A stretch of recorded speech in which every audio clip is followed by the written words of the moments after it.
Thank you for coming to my student-led conference. Thank you for having me. Ms. Simons, this is my mom, Ms. Hi. Schaumbach. Nice to meet you. And so to start off, I'm proud of this year of my writing skills because I'm going to have to write stories and speeches in my future that will help me. So these skills that I have will help me in the future.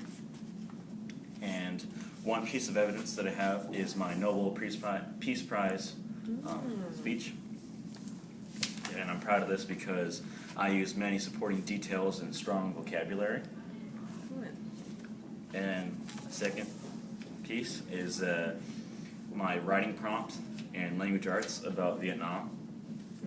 And I'm proud of that because I gathered lots of research to present a realistic scene of Vietnam, like in the water. How did you do that?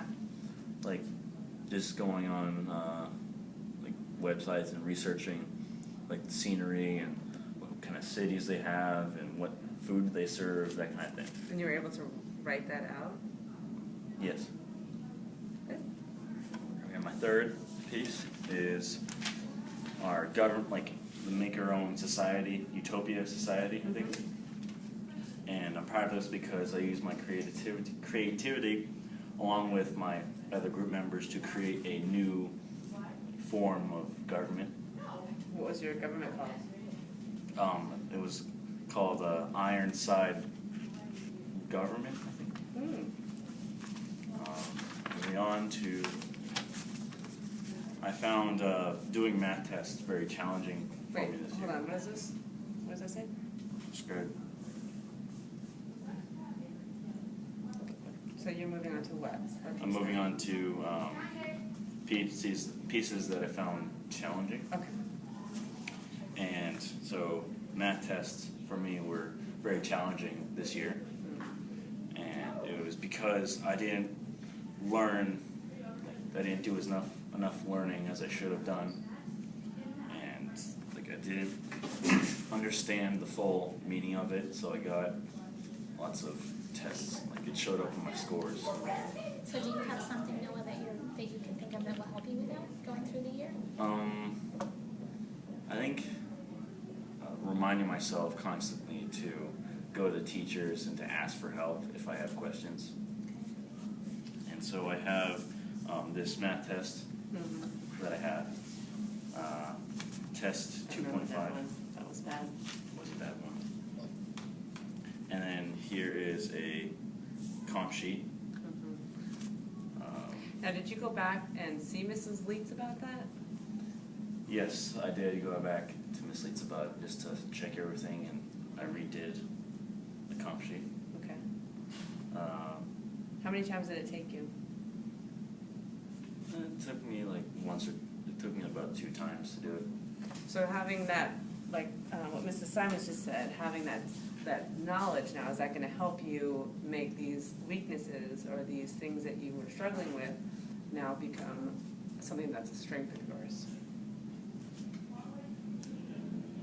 You know what I mean by that? So you said that this is what you struggled on, and these are the things that you struggled on, but identifying that these were a struggle, but what did it take you to figure that out? That these were the struggle pieces? Knowing that you got poor scores, okay? Yes. You said, okay, this is where I struggle. I struggle in math. But what did you have to do to make those struggles a better situation for yourself? I would look them over and realize, try to find what I did wrong or what I think I did wrong.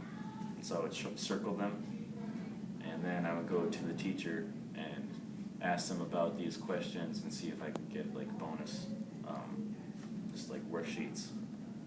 So extra help. Yes. So you can apply that to other subjects, so not just to math. Yes. Okay. Just want to make sure that that you make that connection, that even though that this is something that you struggled with, that is it something that you can now use as a positive. Yeah. Okay. And then this quiz underneath here, I didn't do so well on Yeah. that one. I know. We don't need to talk about that. We're done. That's okay. That's I mean, fine. that's the whole point, is that you make mistakes on it. And I think what your mom said is she wanted you, when you how you learn from them and you come up with a strategy to not have that happen next time. So, awesome. So, moving on to a habit of work and learning that I found, that I think is my strength, and I found that communicating politely and kindly with others, because it helped me in the group activities to get respect of others and to get the task done in a timely manner. And an example of how I will show this at school is, or how I showed it in school, was the Deer lab presentation that I did in science. And then a how that is a challenge for me is improving my skills and asking for help, because when I did not ask questions before a test, I usually got the problem that I was thinking about, that I had difficulty with. I mostly got that wrong. So what do you think the times that you forgot to ask for help, what do you think that was because? Because I guess I just didn't think it was important enough. Just want to jump in that Noah is a really good leader. So it's nice that you recognize that as your strength, because it is a strength that we see. Oh, So, that's great. it's Yeah, very it's nice helpful. to hear, because I don't, it's nice to hear it from you. Mhm. So. Well, Noah should hear it too. He's a good leader in class. So, Thank you. you're welcome. An example of how I will improve, is by staying after with my teachers. Okay. Help them work. And I will let you do that. Yes. Well, Quick, can I ask you a question? Noah? yeah. So you said that one reason that was a problem was that you didn't recognize maybe, or that you thought it wasn't important. So is there something you can do to make sure that you recognize, besides just staying after, but when you need to stay after? Using my plan book and my iPad to set reminders for myself.